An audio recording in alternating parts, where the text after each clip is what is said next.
మరొకసారి నాకు ఇక్కడ కనెక్టివిటీ గురించి తెలుసుకోవాలండి రవి గారు. నాకు తెలిసి చుట్టుపక్కల ఇంజనీరింగ్ కాలేజెస్ ఉన్నాయి. ఇది ఘట్కేసర్ అంటే మెయిన్ రోడ్ నుంచి ఒక 5 minutes నేను డ్రైవ్ చేసుకొచ్చాను. 5 minutes మేడం. ఘట్కేసర్ నుంచి మనకి 5 నిమిషాల దూరంలోనే ఉన్నాం. 5.8 kilometers దూరంలో outer ring road exit number 9 నుంచి.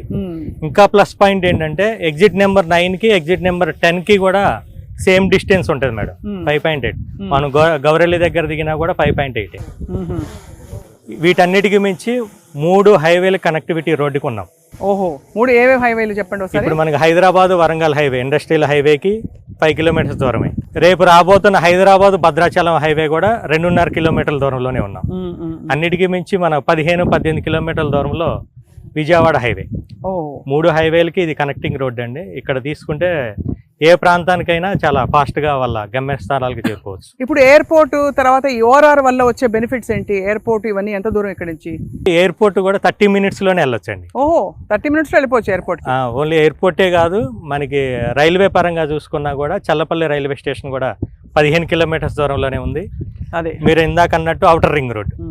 అవుటర్ రింగ్ రోడ్ అసలు హైదరాబాద్కి మణిహారం. అది మనం ఏ ప్రాంతానికైనా చివరికి మనం హైటెక్ సిటీ గచ్చిబౌలి వెళ్ళాలన్నా 40 minutes, మ్యాక్సిమం 1 hour అంతే. 1 hour కదా. సో మనం ఏ పాయింట్కి వెళ్ళాలన్నా కూడా 1 hour కంటే మనకి డ్రైవ్ డిస్టెన్స్ ఉండదు. అది కూడా మంచి రోడ్ల మీద.